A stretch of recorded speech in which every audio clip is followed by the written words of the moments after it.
بسم الله الرحمن الرحيم. اللهم صل وسلم وبارك على سيدنا محمد وعلى آله وصحبه أجمعين، صلاة وتسليما إلى يوم الدين. حبيبي يا رسول الله، صباح الخير، صباح الهنا، صباح السعادة، صباح الرضا على عيونكم.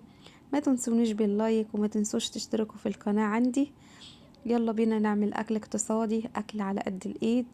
النهاردة هنعمل حاجة بسيطة جدا. معايا كده زي ما انتوا شايفين 4 طماطمات متوسطين أو كبار على حسب الموجود عندك. تمام. هنعمل ايه؟ هنعمل حاجة اسمها حباش. الحباش دوت مفيش حد يعرفه غير ايه؟ المحافظة اللي احنا فيها. الحباش دوت مشهور جدا فيها. معايا كده حوالي 4 معالق من الطحينة الحمراء، مش طحينة بيضة.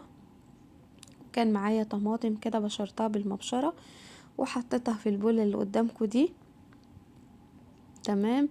هقلب الطحينة كده بالايه، بحوالي 3 معالق من المية، هتبقى زي العجينة كده، هتكلكع وتبقى زي العجينة معايا.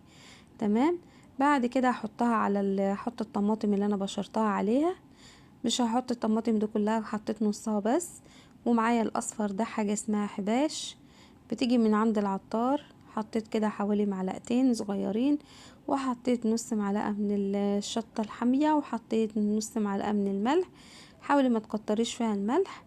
ومعايا كده حوالي معلقة صغيرة او نص معلقة صغيرة من الثوم.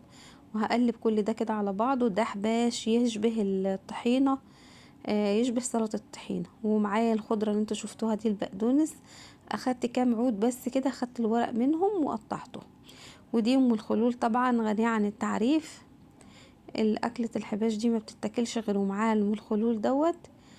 المحافظة بتاعتنا مشهورة بيها جدا. معايا كده عصرة ليمونة، يعني فص ليمون كده عصرته. تشطفي الخلول دي وتحط عليها مية وتعصري عليها فص ليمون. ومعايا حوالي 3 بطاطسات كده قشرتهم وقطعتهم عشان احمرهم جنب الاكلة الحلوة دي. طب الاكلة دي هنعمل جنبها ايه؟ هنعمل جنب منها شوية فول كده بطماطم.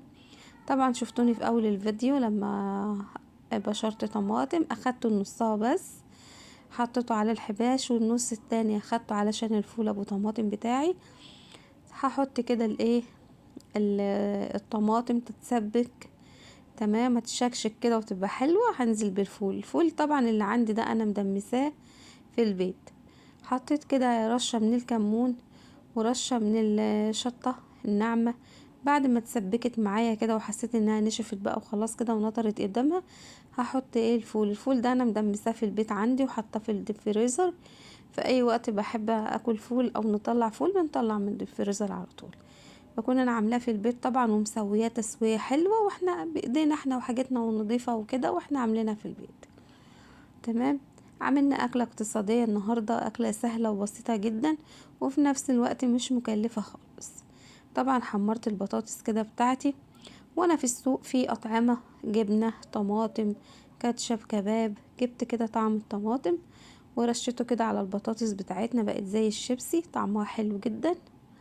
جربي كده الأطعمة دي، ولادك هتحبها.